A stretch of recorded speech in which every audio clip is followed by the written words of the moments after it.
कुछ महीनों पहले सागर गांव से शहर आया था नौकरी की तलाश में।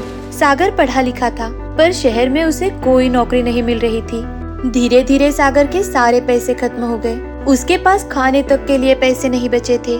ये शहर मेरे जैसे लोगों का नहीं है। मैं आज की रात ही गांव चला जाता हूँ। वहाँ कम से कम 2 वक्त की रोटी तो नसीब होगी। सागर उसी रात गांव के लिए निकल गया। वो गांव में भी अकेला ही रहता था। 8 साल पहले ही सागर की माँ का देहांत हो गया था। तब से सागर अकेला ही रहता था। देख देख आ गया भगोड़ा। शहर से भी तुझे भगा दिया क्या? नहीं, मैं खुद लौट आया हूँ। शहर में भी तुम जैसे नीच लोग तो हैं ही। जो बोलना है बोल ले। भूखा तो तू यहाँ भी मरेगा, और अगर भूखा नहीं मरना है तो अपनी जमीन मुझे बेच दे। भूखा मर जाऊंगा पर अपनी जमीन किसी को नहीं बेचूंगा। सागर अपने घर पहुंचता है। घर में कुछ भी खाने का सामान नहीं था। गेहूं की बोरी तो चूहों ने काट दी। घर में कुछ खाने को नहीं है। दुकान से कुछ उधार ले आता हूँ। सागर गांव के पास वाली दुकान में आता है पर दुकानदार ने भी उसे कुछ भी नहीं दिया। अरे नहीं नहीं भाई, पहले नगद फिर सामान। अरे मैं कहीं भागा थोड़ी जा रहा हूँ। 1-2 दिन में पैसे दे दूंगा। अरे होंगे तब तो दोगे ना। तुम्हारे पास तो पैसे ही नहीं हैं। निकलो निकलो यहाँ से। ऐसी परिस्थिति में तो अच्छे अच्छे लोग टूट जाते हैं, पर मुझे तो रोना भी नहीं आ रहा है। ना जाने भगवान ने मुझ में इतनी हिम्मत कहाँ से दे दी। पहले पिताजी गुजर गए और फिर माँ। अपनी पूरी जिंदगी मैंने मुश्किलों में काटी है। अब मेरे पास खोने के लिए कुछ नहीं बचा। थोड़ा गर्म पानी पी लेता हूँ, शायद भूख मिट जाए। सागर एक पतीले में पानी लेता है और उसे चूल्हे पर चढ़ा देता है, जिस चूल्हे पर सागर की माँ खाना बनाया करती थी। काश मेरे माँ की हाथ की खिचड़ी मिल जाती। तभी सागर की नजर पतीले पर पड़ती है तो वो देखता है कि पानी खिचड़ी में बदल चुका है। अरे इस पतीले में खिचड़ी कहाँ से आई? अरे वाह, ये खुशबू तो मेरी माँ की हाथ की बनाई हुई खिचड़ी की है। सागर बहुत ज्यादा भूखा था, इसीलिए पेट भर कर खिचड़ी खाता है और खिचड़ी से भरा हुआ पतीला खाली हो जाता है। तभी सागर के घर के बाहर एक भिखारी आता है। बेटा मुझे कुछ खाना दे दे। बाबा, पतीला तो अभी खाली हो गई। मेरे पास आपको देने के लिए कुछ खाना नहीं है। एक निवाला मिल जाए तो बहुत मेहरबानी होगी। एक बार देख ले। ठीक है। जैसे ही सागर पतीले के पास जाता है तो हैरान हो जाता है। पतीला खिचड़ी से पूरी तरह से भरा हुआ था। सागर पतीला उठाकर उस भिखारी को दे देता है। बाबा ये लो और पेट भर के खाओ। हाँ बेटा। भिखारी भी पेट भर कर खिचड़ी खाता है और बची हुई सारी की सारी खिचड़ी अपने साथ ले जाता है। ये क्या हो रहा है मेरे साथ? पानी खिचड़ी बन जाती है, पतीला खाली होके फिर भर जाता है। एक बार देखता हूँ। हाँ, अच्छा है खाली है। भगवान, अब बड़े पतीले में खिचड़ी भरना। सारे भूखे गरीबों को पेट भर खाना खिलाऊंगा। सारे बहुत खुश हो जाएंगे। सागर बड़े से पतीले में पानी भरकर चूल्हे पर चढ़ा देता है।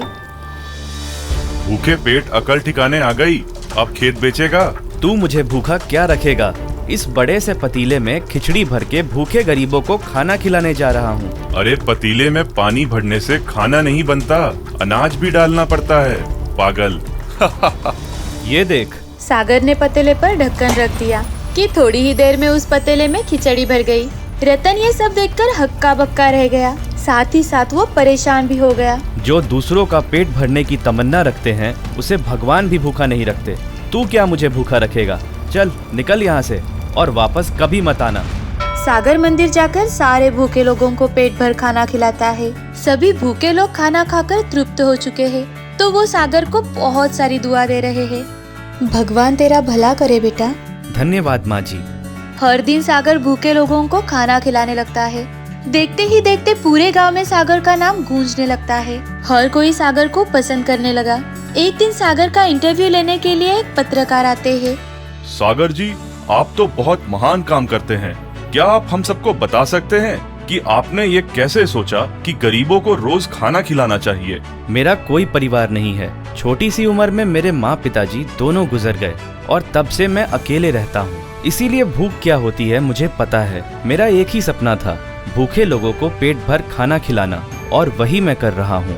अब सागर बहुत मशहूर हो गया। दूर दूर से लोग सागर से मिलने आने लगे। सरकार भी सागर को हर महीने फंड देने लगी। अब सागर ने अन्नदान नाम की धर्मशाला खोली, जहाँ कोई भी आ जा सकता है और खाना खा सकता है। मुझे पता है सागर ने उस जादुई चूल्हे से इतना नाम और पैसा कैसे कमाया है। मैं वो जादुई चूल्हा चुरा लूंगा और फिर मेरा भी नाम होगा। रतन रात के अंधेरे में चूल्हा चोरी करने के लिए पहुंचा। ये रहा वो जादुई चूल्हा। जैसे ही रतन ने उस चूल्हे को हाथ लगाया, उसमें से एक औरत की आत्मा बाहर आई। तू मेरे बेटे को भूखा मारना चाहता है? ये कभी नहीं होगा, कभी नहीं। वो आत्मा रतन की ओर बढ़ने लगती है और रतन पागलों की तरह यहाँ वहाँ गांव में भटकने लगता है। बचाओ, बचाओ, मुझे बचा लो। रतन के अलावा किसी और को वो आत्मा दिखाई नहीं दे रही थी और उस आत्मा ने रतन को पागल बना दिया। आखिर वो आत्मा कौन थी? वो थी सागर की माँ, जो कि अपने बेटे को कभी भी भूखा नहीं रहने दे सकती थी। इस कहानी से तो ये समझ में आता है कि दूसरे का भला चाहने वालों का हमेशा ही भला होता है। श्यामपुर नाम के गांव में शिवा नाम का लड़का अपनी माँ के साथ रहा करता था। शाम का आम का बगीचा था। वो अपनी रोजी रोटी चलाने के लिए अपने बगीचे के ही आम बेचा करता था और अपने आम के बगीचे की अच्छे से देखभाल करता। लेकिन फिर भी उसके आम कभी आधे पके होते तो कभी खराब हो जाते। एक दिन वो अपने आम लेकर बाजार में बेचने जाता है कि तभी शिवा व्यापारी से, साहब, ये मेरे बगीचे के ताज़े आम हैं, आप इन्हें खरीद लो ना। अरे ये आम तो कितने खराब है, इन्हें मैं तो क्या कबाड़ी भी नहीं खरीदेगा। अरे इन्हें खरीदना तो छोड़ो, खाना भी दूर की बात है। साहब, आप एक आम खाकर तो देखिए, स्वाद में बहुत मीठा है। अरे ये आम दिखने में ही इतने खराब है तो इन्हें खरीदेगा कौन और खाएगा कौन? शिवा व्यापारी की बातें सुनकर बहुत निराश हो जाता है। वो अपने आम लेकर घर चला जाता है। अब ये हर रोज की कहानी थी।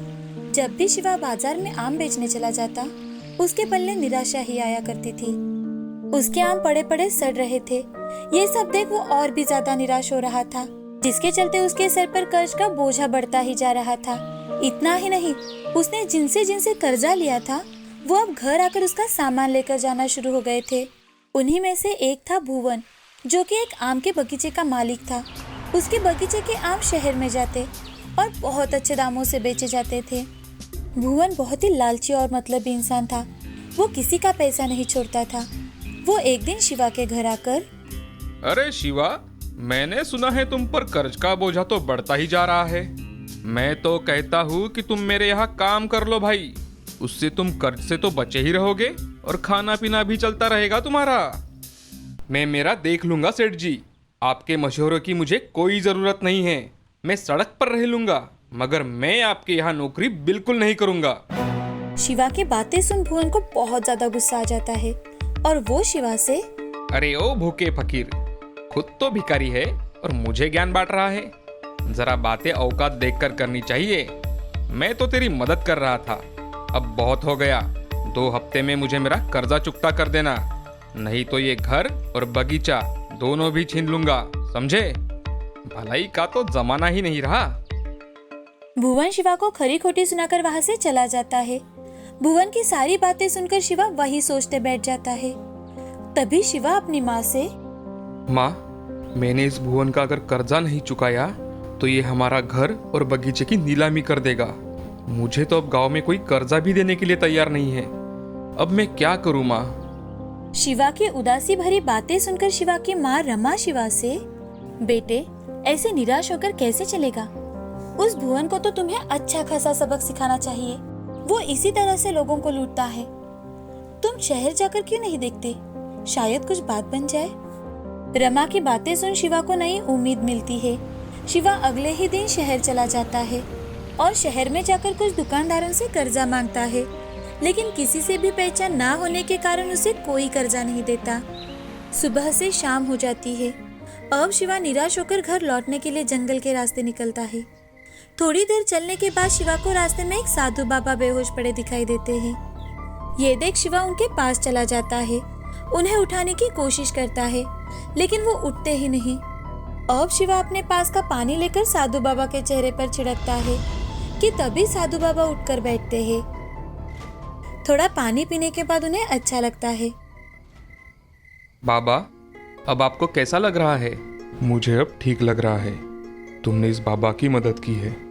तुम्हारा हमेशा कल्याण हो। बोलो बेटे, तुम्हें क्या चाहिए? बाबा, मुझे कुछ नहीं चाहिए। मुझे सिर्फ आपका आशीर्वाद चाहिए, जिससे मैं मेरा कर्जा चुका सकूं। साधु बाबा अपनी पोटली में से एक बीज निकालते हैं और वो शिवा को देकर, बेटा, ये बीज अपने घर लेकर जाओ। घर जाकर इसे लगाते समय तुम जिस फल का नाम लोगे, उस फल का ये पेड़ बन जाएगा। ये तुम्हारी सारी गरीबी मिटाएगा। वो बीज अपने हाथ में लेकर शिवा बाबा से, धन्यवाद बाबा, अब मैं चलता हूँ। ऐसा कहकर शिवा साधु से आज्ञा लेकर घर चला जाता है। घर जाते ही अगले दिन शिवा वो बीज अपने बगीचे में लगा देता है और लगाते समय आम के पेड़ का नाम लेता है। 2 दिनों बाद ही वो बीज एक छोटे से पौधे में बदल जाता है। पौधा देखा तो शिवा बहुत ज्यादा खुश हो जाता है। तो शिवा खुद से, अरे, ये तो चमत्कारी पौधा लग रहा है, जरा देखो तो। ऐसा मन में सोचकर शिवा घर चला जाता है। दिन ब दिन वो पौधा बड़ा होता जा रहा था।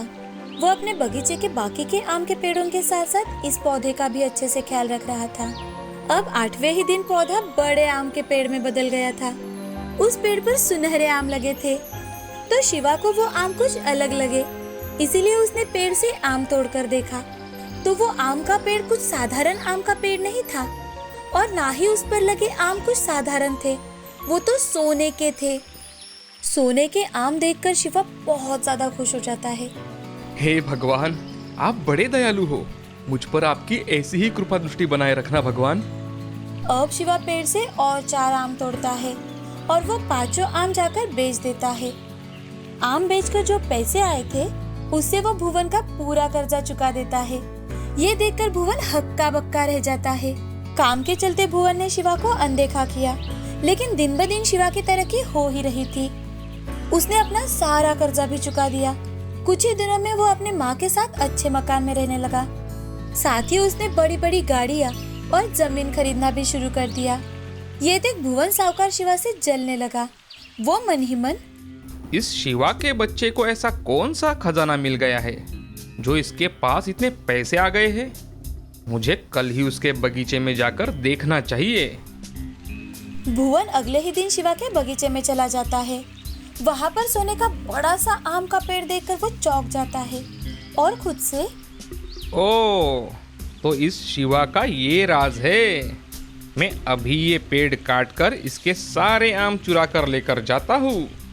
ऐसा मन में सोचकर भुवन पेड़ के पास चला जाता है और आम निकालने के लिए हाथ ऊपर करता ही है कि तभी वो एक बड़े से गड्ढे में गिर जाता है। भुवन गड्ढे में गिरते ही जोर से आवाज होती है तो आस पड़ोस के बगीचे वाले भी वहाँ आ जाते हैं। ये देख भुवन डर जाता है कि तभी शिवा वहाँ आकर, सेठ जी, मैं सोच ही रहा था कि अब तक आप मेरे आम के पेड़ को देखने के लिए कैसे नहीं आए। इसीलिए मैंने आपके आने से पहले ही यहाँ गड्ढा खोद के रखा था, जिससे मेरे आम कोई चुरा ना ले। ये सुन भुवन सिर पर हाथ मार लेता है और वो शिवा से, अरे अरे शिवा, मैं तो सिर्फ यहाँ देखने आया था भाई, कुछ चुराने के लिए नहीं। चलो मुझे बाहर निकालो यहाँ से। अब आपको तो यहाँ से पुलिस ही बाहर निकालेगी। आपने मेरे जैसे कितने गरीबों को गांव में ठगा है, आज उस सब का हिसाब होगा। अरे अरे शिवा, तुम तो मेरे बेटे जैसे हो ना। क्या क्या क्या तुम मेरे साथ ऐसा करोगे बेटा?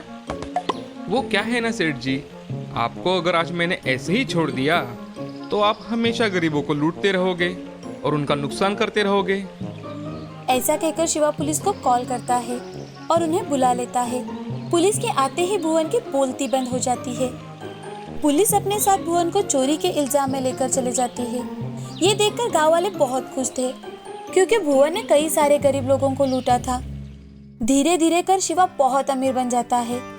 अब हमेशा ही शिवा गरीबों में कुछ जरूरत की चीजें बांटता, नौजवान लड़कों को कर्जा भी देता ताकि वो तरक्की कर सके। अब शिवा और रमा दोनों माँ बेटे बहुत खुश थे। उनकी जिंदगी में जादुई सोने का आम का पेड़ हंसी खुशी लेकर आया था। इस कहानी से हमें ये सीख मिलती है कि जिंदगी में हमेशा सच्चाई के रास्ते पर चलना चाहिए और कितनी भी मुश्किलें आए उनका डट कर सामना करना चाहिए।